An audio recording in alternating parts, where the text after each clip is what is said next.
Guys, dahil ang channel na ito ay tungkol sa mga video ng buhay Pinoy sa pang-araw-araw, today ay matutunghayan naman natin ang online activities dito sa Pinas na ginagawa ngayon ng mga nakakabata, maging ang mga matatanda. Tulad dito sa Baguio City, may isang kumpanya na ang adhikain nito ay mapagyaman ang kaalaman hinggil sa paggawa ng mga videos online.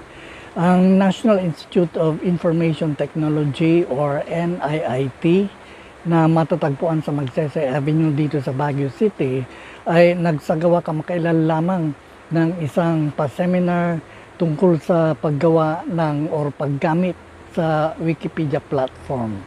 Ilan sa mga sumailalim sa naturang pa-seminar ay nagbigay ng kanilang mga komento.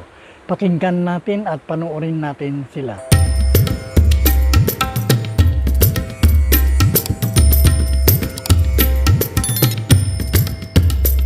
Hello po, I'm Carlos Jennifer from Claveria, Cagayan po.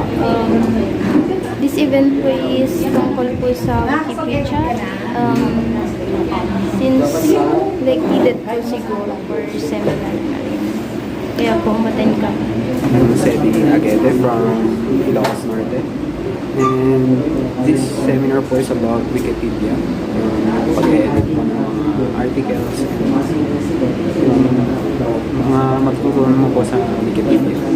Yung mga articles na binabasa mo, dapat of course legit yung mga articles na need mo para of course yung mga informations mas maayos siya at mas madali siyang mabasa in terms of yung credibility and other resources. Sir Dan Pasco from Ilocos Norte. I'm currently attending a seminar about Wikipedia.